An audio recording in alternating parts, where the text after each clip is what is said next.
What's good, people? Welcome to CDR. Today we're joined by two dynamic duos, producers who are Mystic State. Would you like to introduce yourself, please? I'm Will. And I'm Mike. So we're going to be going over their production. They've got 2 tracks lined up to show us. We're going to delve deep into how they create tracks as a duo, their background, and everything that comes with being a producer and what they've learned so they can pass on the knowledge to you guys, obviously. There's going to be time to ask some questions towards the end. And then, we're going to jump straight into it. Cool. Firstly, thanks for having us. No, Really thank you. Thank you for coming. Yeah, nice one. Where do you want to start? Let's talk about, since you're a duo, how did you guys meet? We go way back. We met during school, actually, during secondary school. And just throwing it right back to where we cut our teeth with mixing vinyl and primarily drum and bass. So we're different, like, with our paths and our influences nowadays, but when it go back right back to the root, it's always been drum and bass and hip hop. Yeah. So we met. We met in Caution. In Wiltshire. Oh, nice. Yeah, that's where we and grew then up. How long have you guys been doing production as Mystic State together? 11 years. Basically now. since then. Yeah. Sweet. Yeah. So you've had like enough time to refine how your process. Yeah, there was like 5 years of us, finding our feet within music and, like I said, beat matching and mixing vinyl, and then fast forward on to like college days, and we started producing, and Mystic State was basically born from there. Oh, seen. Yeah. With your music production, obviously you do an eclectic range of genres. Do you find one of you is stronger than the other in terms of different genres? You know what I'm saying? I haven't actually thought about that before. I don't know. I feel like we do, we both come from the same approach. We want to keep it fresh. Like, we don't want to just make the same thing all the time. Yeah. And we definitely listen to quite a diverse array of music in our personal lives as individuals. So we bring something different to the party from each side. But genre-wise, it's just keeping it fresh, isn't it? Keeping it on the toes. Yeah, I'm trying to kind of think. Like, I think in terms of like what we both kind of bring to the table, I would say that Mike is very kind of like experimental with his approach, like very much like outside the box, with merging samples and stuff like that. And I think I'm quite like on the grid. Mm-hmm. So whichever genre we make, we kind of have the same formula, like regardless. Which works well, because when it comes to the tight gridded drum and bass drums, we both love them, but we can throw them together quite quickly nowadays. But then we come to the atmospheres, and we come to the keys and all that kind of thing. It's absolutely, it's stuff that I wouldn't necessarily think of, because I feel like sometimes I'm a bit like confined by how on the grid I am, sort of thing. But we help each other get out of those spaces as well, It's one of those things where, if we want to do something different, we both support each other in that. Yeah, of course. So today we've got 2 tracks. You said one's like a drum and bass track, which you're going to do later on, but the first one's your latest release. So the one later on is a sneak peek into a track from our album. It's going to come out in 2025. I just wanted to basically highlight the simplicity of that tune, and you can create a big vibe from under 30 channels. So, and then this one is a recent release. Yeah, we thought this would be a good one because it's literally just come out. It came out about a month or 2 ago on Chord Marauders. Banging label. So resurrecting it. Yeah, totally. So we thought this would be a good one because it's super fresh, but it's also like it's got a lot of production in it that I'm quite proud of, I suppose. So and being a duo and obviously a collaborative project with Elias over there, it's gone through the motions. So there's a few tracks that are frozen. There's a few bits and bobs. You can see the red coming up on the bottom where there's plugins missing. But we've got the master we want to show you beforehand, and then get into the more MIDI and modulation side of it. Yeah. Go for it. Let's run it. Okay, cool. Run it true. Right. So this is XOYO with Elias, who is there. Where's the spotlight? There he is. Make some noise for Elias. So this was, when did we make this? Maybe a year ago. So it was this summer, wasn't it? July, I think. Yeah. So cheers for coming along, Elias. See a breakdown of your own tune. Right. We've got absolutely no audio, I suppose. Yeah, Ableton. Apple likes to take over everything and control everything. Yeah. There we go. Cool.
Right, we'll just kind of skip it onto the second drop here, just so you're not listening through an entire tune.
What a track. Honestly, insane. Yeah, big up. So yeah, where do you want to start? Normally people start at drums, but saying that, how do you guys start your tracks? Normally, some people do atmospheres first, some people do drums. It changes every time. Like I said before, I didn't say it before, but we're come from a sampling background, so usually it starts with a sample. Mm-hmm. Sometimes it starts with like the rhythm of the kick, like the foundation of it all. It really depends, but this one was very MIDI. Yeah, started with chords, and sometimes it can start with that, like pads. Yeah. I always start with a sample now. I feel like, because I used to always start with a drum line. It kind of became more difficult for me to kind of work out which direction the track was going to go, just based off the drums, and it's I would end up trying. If you find a sample that or even a set of keys, which is how this kind of started, it will kind of dictate the track for you. I think that's just such an easier way to work, in my opinion anyway. Obviously, if you've got a banging set of drums, and you want to roll them out, get the feeling down, innit? Like when you got the feeling down, like drums is more of a physical thing. If you feel like you want to start with drums, then start with drums if that's you. But sometimes we're very atmospheric with the way we work, so usually it's keys, Yeah. So what we've got here. So essentially, this is one of our favourites. Yeah. So I think probably the reason we kind of chose to break down this tune is Mike kind of touched on earlier, like how much you can get out of just a tiny sample or just a couple of keys, and you can turn it into something that's 4 or 5 minutes long. I mean, this whole track, even though obviously you guys have just listened to it, it sounds quite complex, but it literally revolves around 2 chords, and I'll play the chords for you. So this is just like a random instance of Model 84, but this is the chords that the whole track is based around.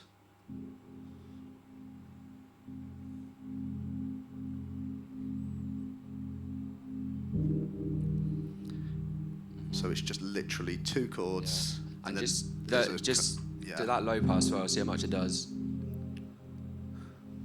When you bring in the highs, it's like a completely different sound. So it's just taking. Music's all about adding and taking away. And then we've got kind of like that's the same chord, just kind of rolled out, just to keep it kind of fresh, I suppose. Just curious, do you use any of the Ableton like MIDI stuff to allow you to see what chords you're playing, or you just play them in?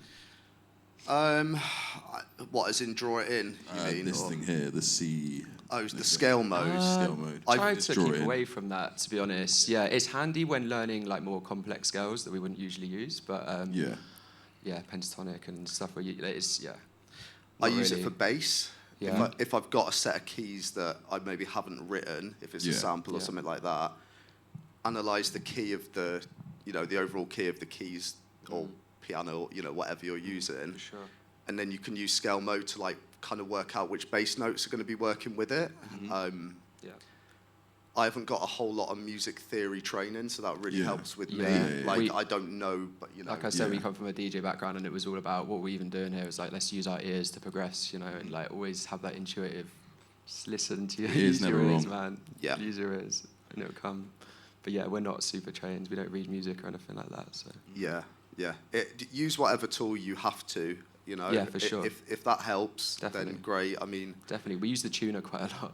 Yeah, Just to, like, the work things tuner out. on Ableton is also really, it can be quite accurate, especially on the your low phone. end stuff. Like it does seem to actually, yeah, I've also got a tuner on my phone Yeah. that seems to work like a guitar tuner. Yeah, So so yeah, you use that to detect the sample. Yeah, to if you've ensure- got a sample and you're not too sure what it's, yeah, for sure. yeah. Sweet. Yeah. So after this, so you did the keys first. So it all started with keys. Yep.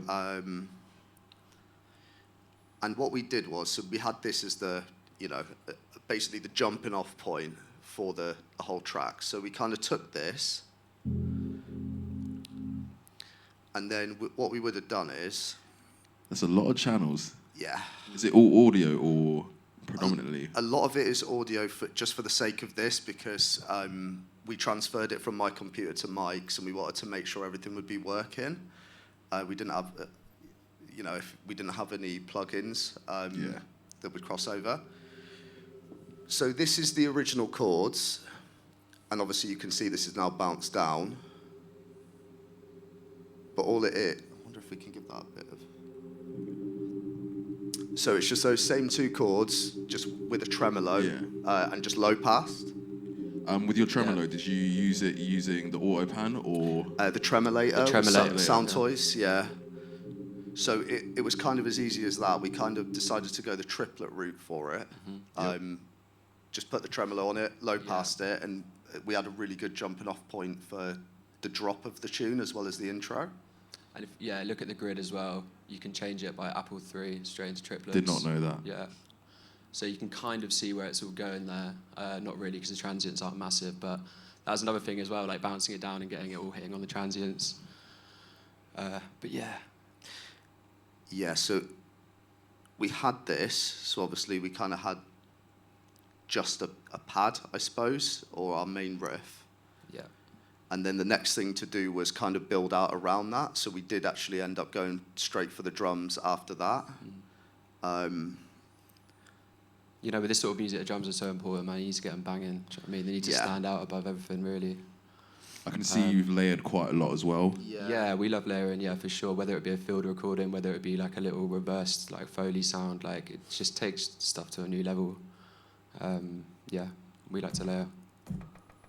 So we kind of got our kicks into pattern, I suppose, to work with that riff. Sorry, I can't speak and do it. So just getting them moving with the riff that we had. We just wanted everything to essentially revolve around this riff. We wanted this to be the focal point for the entire tune. Kick delays working on the same grid there. Yeah.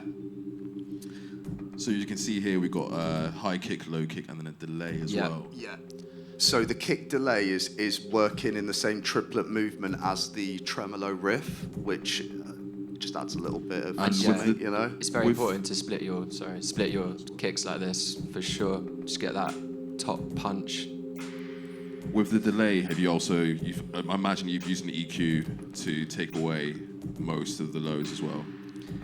Yeah. So this will be. I mean, this particular sound. This will literally just be the top of a kick. So scooped out all the bottom end, and just put a delay on that. Obviously, you don't want a low end kick kind of delaying across your tune. Typically. Yeah, make sure you cut it. Yeah, cut the lows out for sure. And it's stereo as well. Is it bouncing between both speakers? This delay channel. Yes. Yeah, the delay I channel believe is, so. Yeah. Yeah, we like to use quite a lot of stereo imaging in our tracks, man. And even, just like mixdown, we'll get into that later, but just, panning and creating space in your mix is so important. Typically, the only thing that we do have in mono is usually the bottom of the kick. Yeah, for the sound system. So just using the utility, you can kind of just select bass mono. Yeah, bass mono is integral.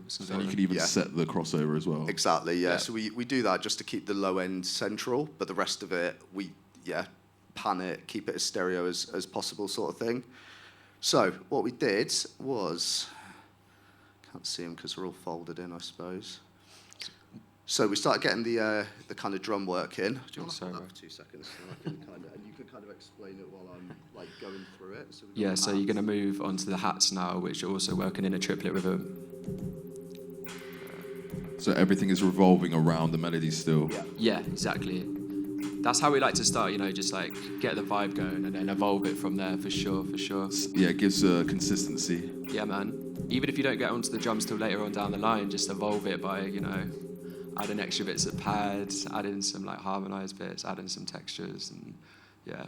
But yeah, in this instance, we move straight onto the drums, yeah. So yeah, we've got...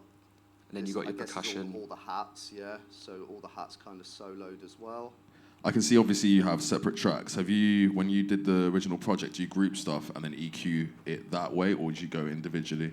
We don't really use groups too much, to be fair. Like, occasionally, it really depends on the project. Occasionally I will. You're not too keen on them, are you? No. I like using a group and then compressing that group so it will kind of like, not sticking out in the mix, but in like a gain staging kind of like realm. But yeah.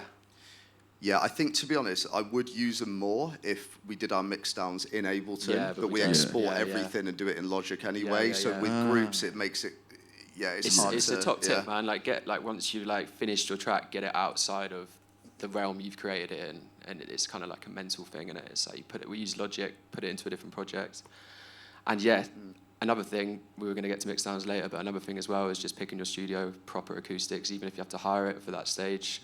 Just get something that's really precise. Yeah, if you want that. Do you mix down in headphones as well, since you're talking about that? I've got so many different like modes of listening back. Reference headphones. Sennheisers are really good for it. Just standard DJ ones, in my opinion. Got some Shure like on stage kind of headphones. Not Super. They're so good, yeah. And your mini rig, your JBL, your car. Cars are great for that. Yeah, I agree. The car test is always kind of the most brutal the more one. battered I think the stereo, the better. Because you can know where to go from there. Yeah, if it sounds good in your car, it probably sounds good anywhere. Yeah, I think. Yeah. If you haven't got a car, then unfortunately. Or AirPods. Use someone else's AirPods, car. that's a good one. Hire a car. Yeah, because most people are listening in... Yeah, hire a car just to listen for your mixdown. AirPods are what most people will probably be listening to your music on. Nothings as well. Teenage Engineering do a really good headphone. Yeah. They've got a thing, they make phones, it's called Nothing. They're getting quite big now, but they're really flat response and good for mixes. Yeah. So jumping back into the project, obviously for me, the bass line is quite a big part of it. Yeah. Yeah, let's do that. So if I just solo the drums so you guys can kind of hear, because this is kind of the order that we made it, I suppose. Yeah.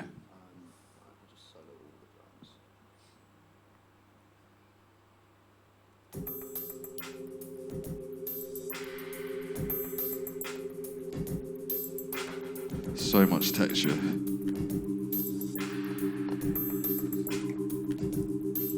So everything we've got going on has the same delay on it, essentially. Like we've got the same 1/8 triplet delay on everything, or the 16th note triplet.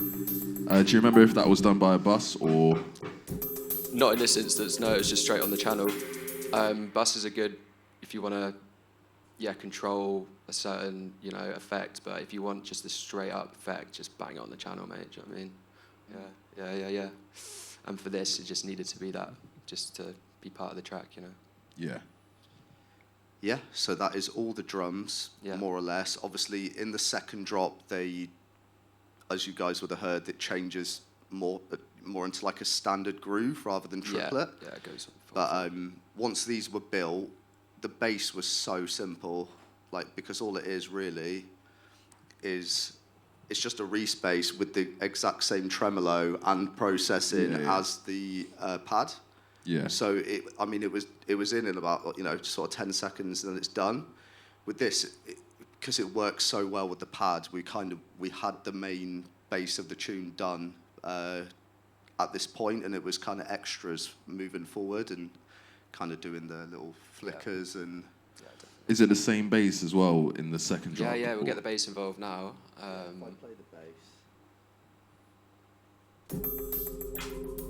And nothing fancy, it's not some crazy serum bass that spent years on. It's just sub, and it's just balancing those frequencies. Yeah, play it on Just its own. that. It's literally just a that. sine Yeah, wave. for the whole tune. We can't yeah. hear it too well. I'll bang a little limmer on the out so we can get a bit of pumping. There we go. Where are we gone? So yeah, just really with this one, something that, I mean, it would kind of sound like shit on its own, but with the pad, it does really work, you know? Yeah, maybe I can use see that you other stuff. saturated it as well using Saturn. Oh, it's those chords down the Oh, bottom. yeah, it's the chords. Yeah. They there got you so go. much low end in them on their own, and they're at 6, so that's probably something to do with No, that. they don't need to be in They there. don't even need to be on. Yeah. So this is kind of all the, I guess, first 16 elements together. So it, obviously there is a lot going on here, but it really, everything is kind of doing the same thing. Like Yeah. it's kind of not, it's really not that complex. Yeah. It's all centering around the triplets and the delay. Yeah. And even this, where we're kind of creeping in another riff here. It's just the same one pitched up. Yeah. Like, so it's just an octave higher. Octave higher, yeah. So plus 12 semitones. And then we've got this kind of swell towards the end, which again is exactly the same chord, just with a Yeah. auto filter kind of rising up to it. And it just adds with the dynamic as you go on. If you bring things that are quite like large in presence like that, the next stage is going to feel like more effect, more impact, you know? Yeah. Simple things like that. Because this riff is rolling out for so long, like we wanted to have bits where it would just stop, and then it Yeah. can, you know, we don't want to kind of.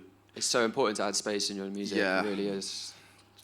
Yeah. So we moved on after this, I suppose. Like we kind of expanded on that technique of dropping the riff out, and then put it's like a chop from a fucking Brandy and Aaliyah tune. I think I can't remember. We rinsed yeah. Brandy and Aaliyah. I think Just everyone works does, don't with they? everything. Just works with everything, innit? Why isn't that playing? That's weird. Uh-oh. We got something on that we haven't got. It's just audio. It should play. See if it plays in the tune. Right, pretend there's a vocal there. Yeah, I think Because it's some external. Oh, yeah, maybe it's because of this guitar rig. Yeah, so... There you go. Cool. All right. So, lesson of the day, upgrade your native instruments. So yeah, just a chop. Want to know? Yeah, really just nothing of real substance there, just something working with the groove again, like just to keep it moving. You know, something that wasn't in the intro that would maybe take people a little bit by surprise, I suppose. Yeah. I can see you use quite a lot of stock rather than Yeah. external plugins as well.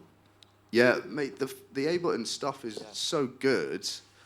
I mean, Especially with the EQ and compression, like your standard things, you need to like we just like the look of them, and it's just Yeah. easy to get up. Like occasionally, treat myself, use a fab filter. That's good. Yeah. And if you want to get a bit more intricate with your frequencies and stuff like that, the analyzer is better on those EQs. But yeah, there's nothing wrong with the stock. Yeah. The Ableton reverb, in my opinion, is one of the best. People always Like, ask us about that as well, because a lot of reverb on our tracks, and they're always like, the Ableton reverb sounds metallic. It sounds this. It's like if you know how to EQ it right and like use it in the right places. We really like it. 'Cause there's been quite a few times when friends of ours that are into production as well have been like, oh, you know, how do you do this with your reverbs? It's like they're really surprised when we're just using the stock. Post Yeah, EQ, the basics. and honestly. With saying that, is there any like tips and tricks for that reverb to kind of make it? Yeah, Let's see what we got on have here. a look then. at it. This Not might be- really much going on here. I mean, it's just so basic, man. pre-EQ. Like, Obviously, low cut in the. yeah, so Yeah. a lot of the work is done within here. So Yeah. obviously the filter. So obviously making sure that you're not verbing out your low end, so you're getting a muddy mix. Mm-hmm. Be careful with the highs in vocals because it can sound a bit wispy. Yeah. But really just toying around with the decay and the dry and the wet, like, I don't know. It's just once you use this thing enough, you kind of just when you're EQing each different, or Yeah. EQing the reverb on each different sound, you just know what it should look like, sort of thing. We've always had this thing of like not necessarily going in on the technicalities on Yeah. the side of thing and just like concentrating on the vibe. Yeah, you know? yeah. So yeah, it's just the way we do it. Like I admire producers that do all these crazy techniques and stuff, but yeah. Sometimes simplicity is better. Yeah, for sure. Yeah, for because sure, you can get caught up like Yeah. tweaking a reverb for like Yeah. hours and Yeah, stuff. It's definitely. just like slap it on and then move on to the next thing. That's the important thing, Yeah, right? definitely, Just definitely. keep it moving. Yeah. So yeah, on that On note, vocal. yeah. And then there's various like versions of this vocal as well. Like later on the track, we have the stuttered version. We have little pops from that cut. But I guess we can move on Yes. to the next musical element, which is So the yeah, organ. this track is very much broken down into 16s. So like obviously we've got the first 16 with the drop and the riff.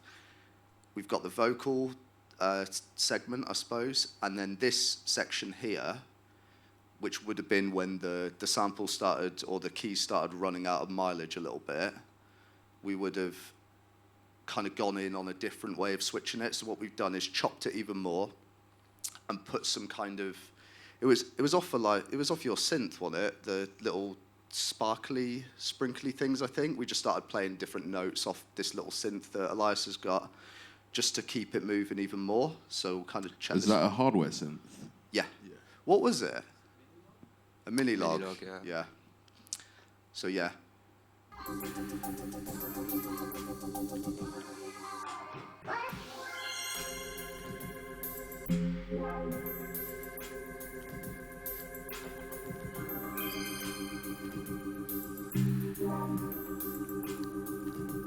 Solo this organ. So there's also you can hear a church organ. Another higher element over the top here. So there's a lot of low frequencies going on, so it's good to add these higher, balance it out, Because the main riff is so low anyway, adding this in towards the end just gives it a little bit more energy before it goes into the breakdown. So yeah, just again, it's the same chords as throughout or the same two chords out of the whole tune, and then just chopped. Yeah, just different versions of the same thing. You can see on here the tremolator would have been doing the work, but we've frozen it anyway. Pounced in place, yeah. So yeah, just cut church organ, cut it to like, 255 or whatever. Yeah, don't want that low end clashing. Yeah, just so it was sat on top of the original riff instead of kind of pushing it out the way. Yeah. And yeah, then it kind of rolls through into the breakdown, I suppose.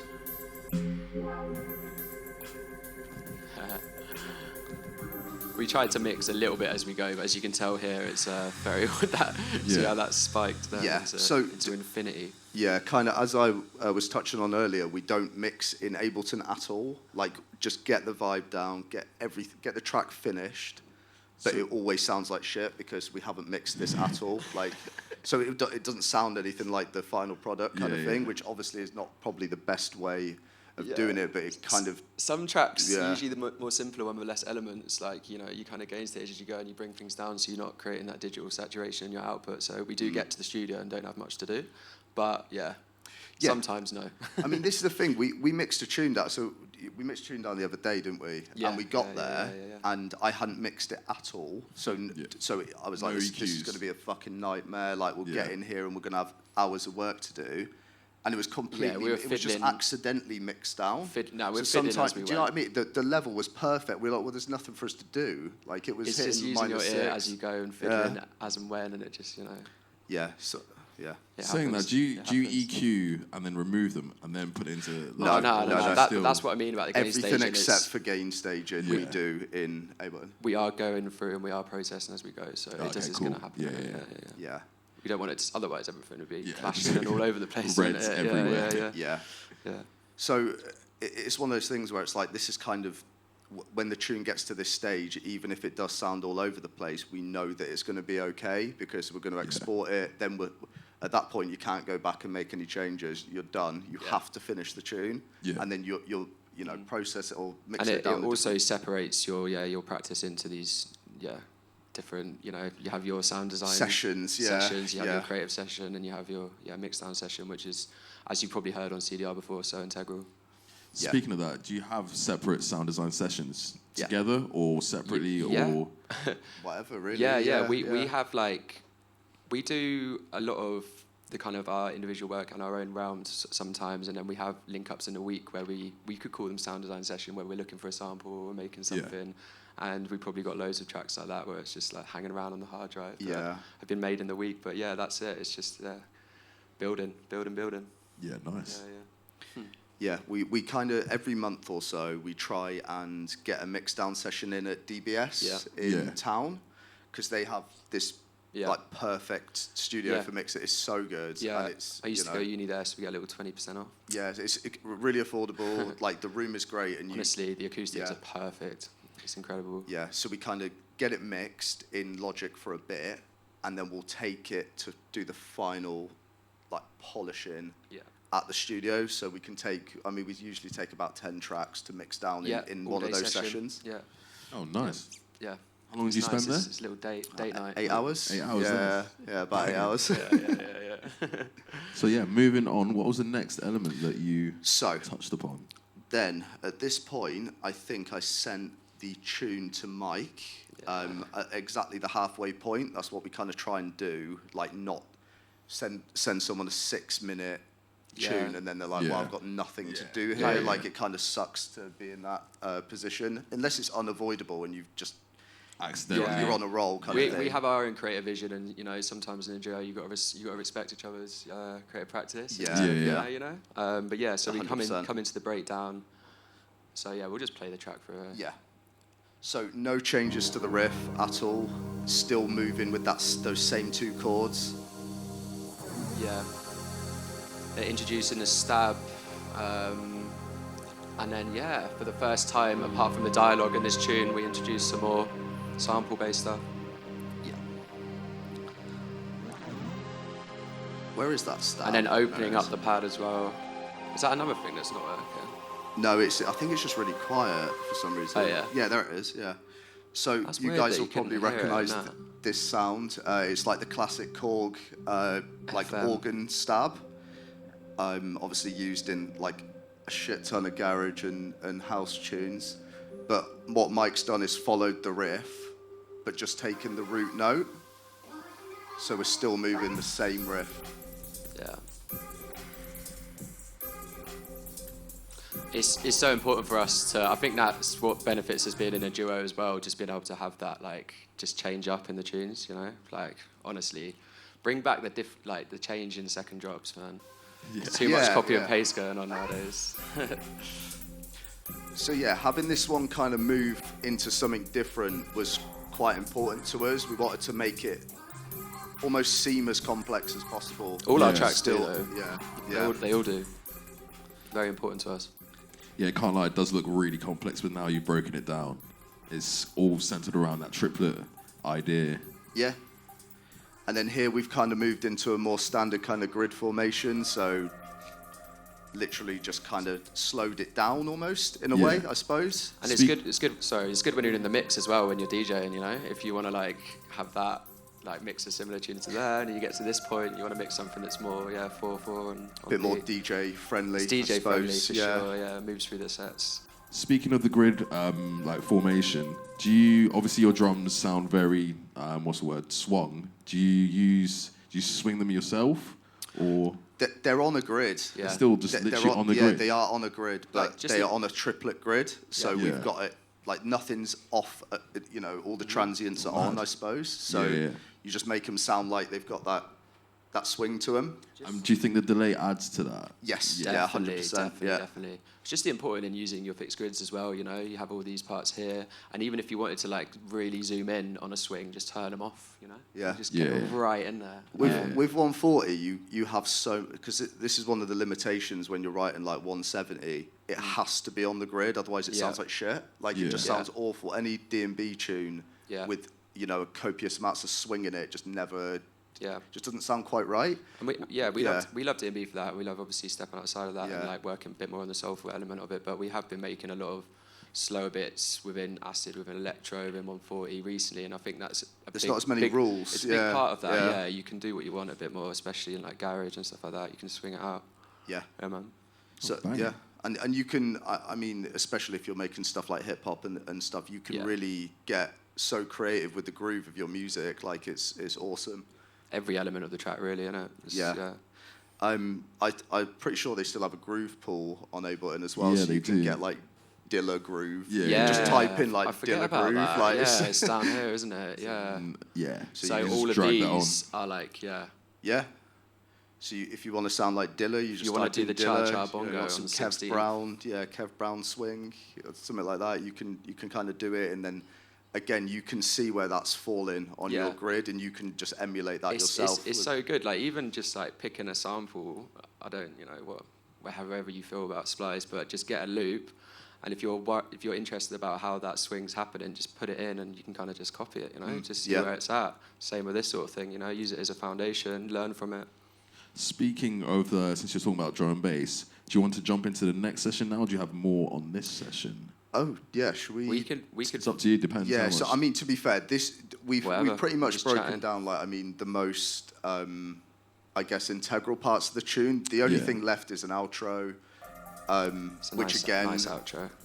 it's a pretty good outro. To be fair. Let's go. So a few little plucks. Got a little piano in there as well, like a sample piano, and we've got a trumpet that kind of works in as well. Is there anything that you do in your projects which is like a must every single time? Like stuff that you... No, not at all? No, I don't think so. Mike? It's a must. You have Yeah, to like do a it. thing that you've like consistently done in every project.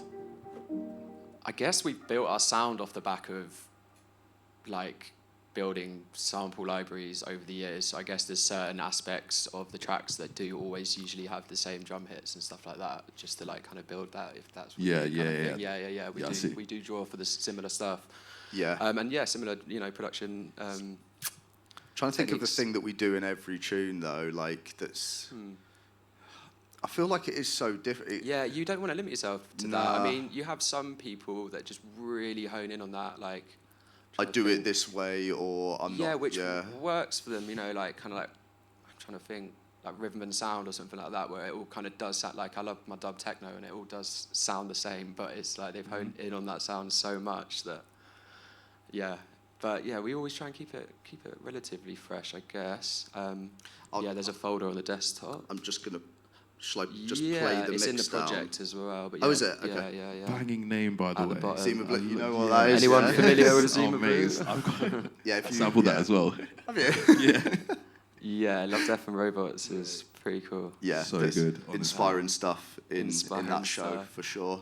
So I mean, this is a tune that won't be out for a little while because it's going to be coming out on our next album. But we thought it was a good example again of getting a lot of mileage out of not very much. Like it's really quite a simple tune. I mean, I think the final project only had 30 odd It's channels.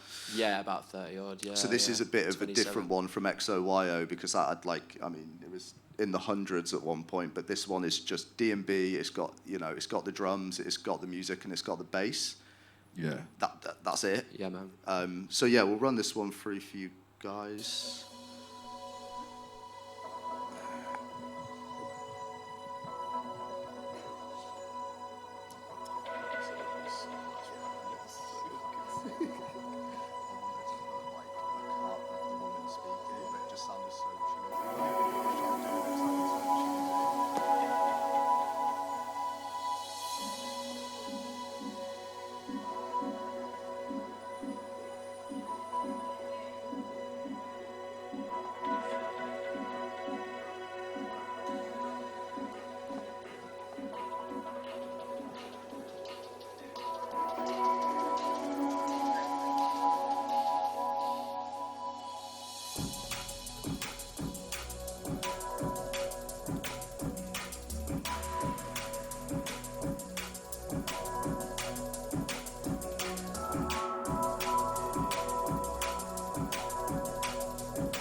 Okay, so that's kind of the first half. Second half is pretty similar, honestly. Just a couple of extra kind of keys.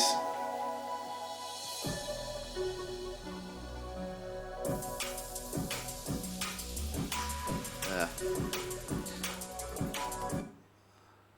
Beautiful. Abrupt stop. Sorry about that, guys. But, so trying to give you like an overview of what the tune sounds like, and then we could kind of maybe talk about, I mean, I guess how simple this one was overall in terms of the actual elements in the tune. Yeah. So Kicking off with keys. got some quiche. Yeah, this is like Yeah. root of the sample, I guess, and it's a good example of a sample. Sorry, I couldn't. The tremolo makes Yeah, a good appearance. example of the sample being like, right, this has added a spark, and then let's write some keys on top that are pretty similar, to be honest, but just add. Yeah, so we've got the Rhodes here. Contact Rhodes slap, like just, do you know what I mean? All the contact stuff, like the what's it called, vintage keys, like it's all so good. Like you can, you know, it sounds quite real, if that makes sense. Yeah, the Rhodes is pretty good. Yeah, for sure. And that's what this kind of project was all about, man. Just, yeah, trying to make it sound as real as possible, but at the same time as simple drum and bass. So layering on top of that, I think quite an integral part of the intro is the field recording. I can see you just automated the EQ there as well. Yeah. Yeah. Yeah. Definitely. Automating EQ, yeah, in my opinion, is just so important to just get that like natural movement. Yeah. Especially with like a bandpass as well. If you're ever like doing stabs or like something arpeggiated, just to get like, and just like add that little like natural like movement. But yeah, this was just some like field recording. Love a bit of chatter, cafe noises. Just adds that texture. Did you record this yourself? Yeah, this was recorded in Lisbon years ago. Yeah, in a market, and I don't know if you guys use Labs at all. It's another really good one. Yeah, and all this stuff is free. Oh, I'm not logged in. So you can download Labs and get like a ton of stuff from there, like cellos. I mean, we use their cellos in basically every tune. Yeah, at this we point. love their It's cellos. all free. Yeah, it's all completely it's free. free. So yeah, Yeah. So you just download the player, and then they have loads of free packs on there. this sounds like basically just got the tone in key with the tune, Just- and then it's got some yeah. like birds over the top of it. Just more ambience to kind of, you know, pad out the Rhodes. Yeah. Nice. And then another thing with working with dynamics and intros that we do quite a lot is start with a string that can kind of, you know, progressively fade. And it just, Calibre does it quite a lot on his early drum and bass, just like having that kind of like start point, and then it just like creates that impact on the drop. I heard LSB talking, this was years ago, he was talking about how if you find like a good loop, just one way to really thicken it up is just to find one string note and just keep it really low in the background. And it's amazing how much depth it actually adds to your sample. Yeah, again, B. And yeah, this Mini V is awesome as well. I'd really recommend it, the Arturia stuff. Arturia. Yeah. Really good. And I know we're kind of jumping all over the shot with this one, but another thing out of the Mini V is the bass line. So simple. Another straight out of the Mini V. I like their basses, man. They're like proper real. On the bass, I can see you've used the auto pan. Yeah. It's got a mono at the end, but it just adds a bit of movement. Never thought to do that. Yeah.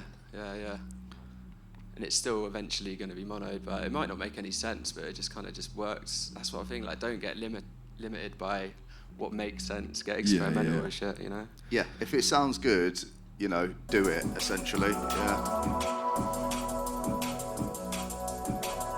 Yeah. So, I don't know what next aspect you want to chat about.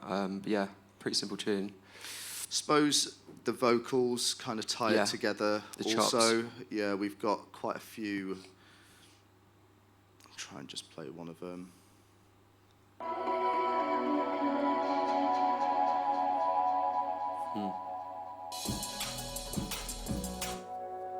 So just these little sweeps, just you know, kind of rising up.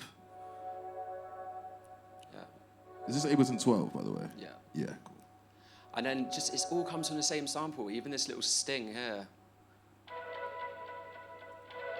Just little cuts. Don't be afraid to get in deep and just Yeah, get as much, if you're using a sample, if you're sampling an old record or something like that, rinse it for everything you can. Like, don't just loop it, call it a day. Yeah. Like, try and just do as much with it as you possibly Yeah, can, because the chances are you're only going to use it once anyway, so...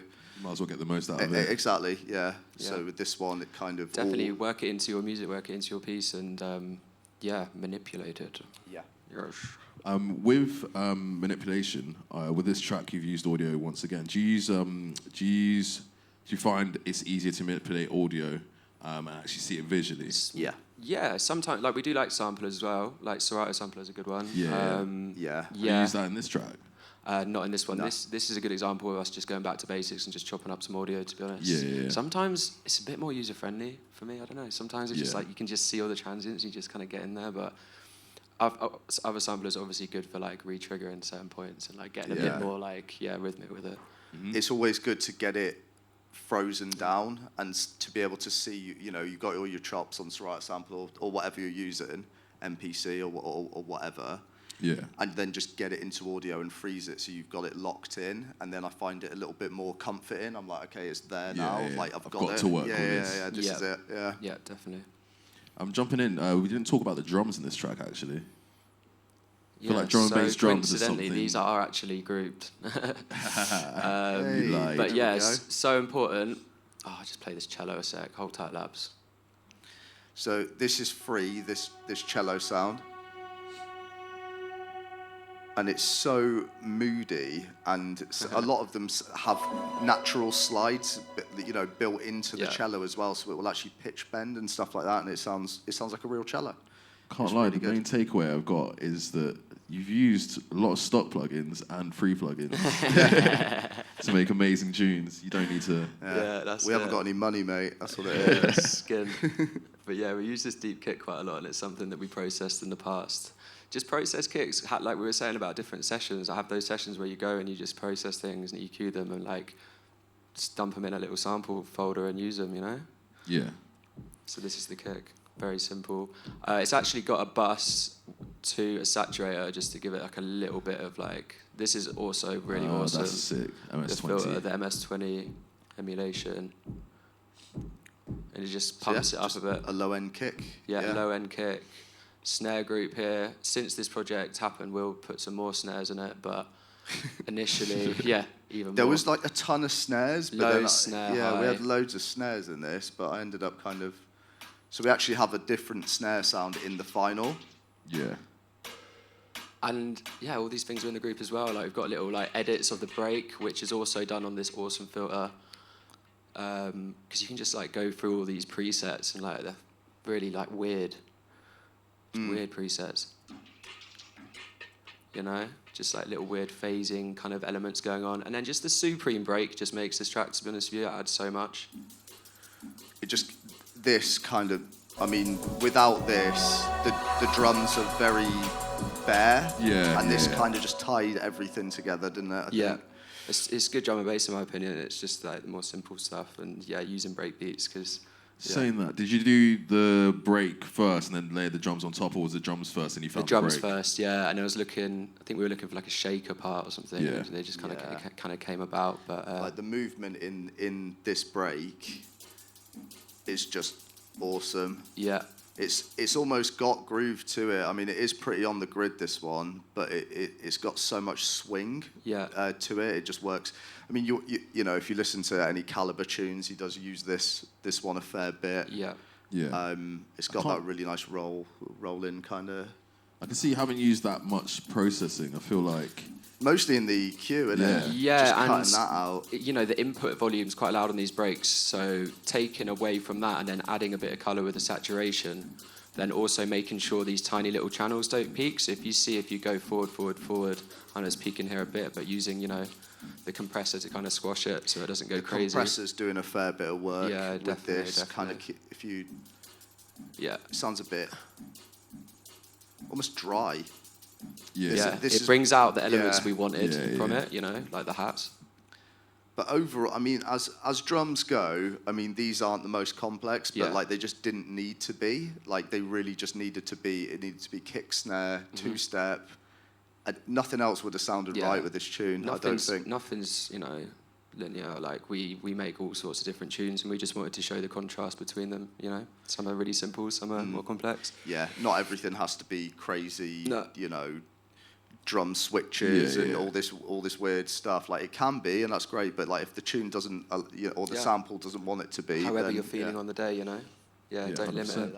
Yeah. Sweet.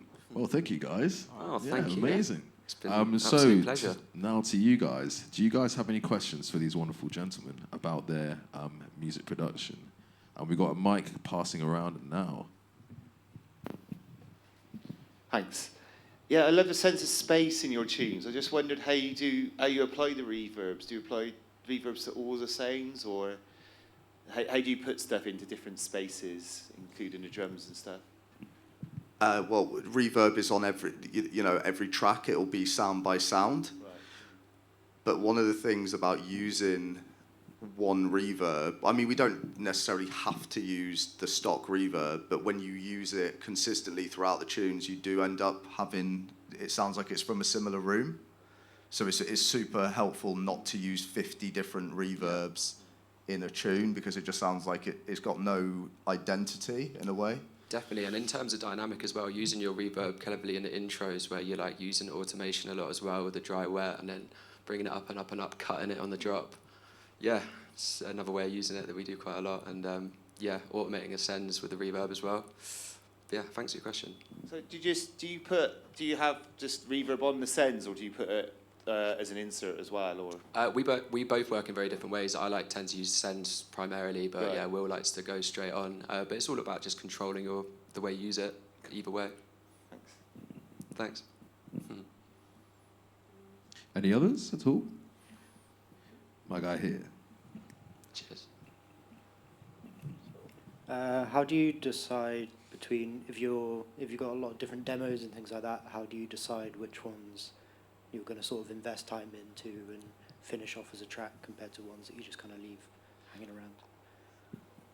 I think Just the better ones. Yeah, well, this is it. It's kind of it is kind of as simple as that, isn't it? Like I feel like the ones that aren't going to make it just naturally fall by the wayside. Like, we'll work on that in a bit, and then we don't get around to it. But we do like to theme it as well quite a lot. Like we don't really see the point in like a project personally that's all over the shop. It can be interesting, but we like to like have like a cohesive like kind of theme going throughout. So it depends what we're making, and the EPs come about from where we're at individually and as a duo. Yeah, we've got like a bouncers folder on Dropbox. So if we're working on like a little, essentially a starting point, we'll upload it so the other one can hear That's it. the thing about being a duo, it's so inspiring. Just like if you're having a bad day creatively, you get in the Dropbox folder, you're like, oh, I hear what Will's made. I'm like, oh, yeah. Yeah. Or maybe I upload something and it's kind of like, you're a bit like, oh, well, do you know what I mean? It doesn't excite you as much, then we can kind of move past that tune and focus on something else, sort of thing. Yeah. To perfectly honest, I find like more recently we kind of write with a purpose. Like if we know we're going to be sending a demo to this label, we'll write the tune to go with it, sort of thing. It's good to have that focus. Yeah, for sure. Thank you. Thank you. Sweet. I was actually going to ask a question. Here we go. Yeah, go for it. So I was wondering, how important is organisation to you, and do you dedicate specific days or sessions where you purely just like find samples or organise? Yeah, this is something I've been pretty bad with, but like maturing, at lack of a better word, I've got better at, and just having like that sample library. Like, I'll show you the samples, like it gets pretty organised. Oh, that's beautiful. Your organisation is crazy. Into like different keys and everything. And those are samples you found like online. Yeah, or either made on here like or like recorded. Like there's field recordings of some keys that I played on here that I've gone and like played in some random place and like kind of resampled it back through field record. Like just there is a whole mixture of all sorts of weirdness in there. And yeah, it's good to draw for. And would you say, like, over the years you've kind of, because I think Jono touched on it earlier, but would you say you've kind of got your pack like that? That's your sound? Because like a lot of artists talk about like, you know, developing your sound, making it distinct, and would you say that is what you lean on to ensure that you maintain that kind of consistency? Yeah, 100%. Like it's like comforting to know that you have a solid set of sounds that you know is going to work for a certain style. Like, so it just in the, you know, in the sidebar here, so for example, I've got, mine looks slightly different to this. It's not quite this organized, but it's like kick, snare, hat, etc. And then I know that all of these work well. So just keep on reusing them kind of thing, which maybe, I don't know. Do you go back to like loops you've made or like things yeah.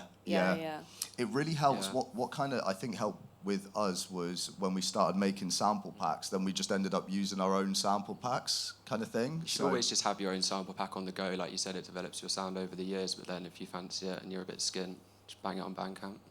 Yeah. Yeah. Solid Do you know what I mean? advice. Sell your own sound. Sell your soul. But then you'll progress and make new stuff. So. Yeah, this is it. But having those foundations, like, it's key. Yeah. Having the most important thing, in my opinion, because you can get samples from anywhere, like, you know, you're never going to run out of music to sample, for example, but get some solid drums and, you know, do the process and how you like it, and then lean on them just consistently, because then half of the difficult part is maybe out of the way. You're just like, I know this kick's gonna sound fucking ridiculous, like, let's pick that one, right? Yeah. So you want to save as much time as possible. totally, 100%. yeah. Get the vibe down. Yeah, it's a big part of workflow for sure. Yeah. Yeah, thank you. Cool, thank you. Cheers. Ooh, we've got one more at the back, right. Hello. I guess my question's around longevity within collaboration and the fact that you've been working together for a long time. And Mike, when I met you, you were both living in different countries. So there's this like question around how that changed your working dynamic, being far away and then like coming back together, how that's felt different. And then the second part of my question, I guess, is it's really intriguing to have like such a distinct style, and obviously it's different across tracks, but like this commitment to a sound, like you're saying, like building up these elements over time, but then you as people, you've evolved so much in this time that you've known each other, and life rolls on, life moves to different places.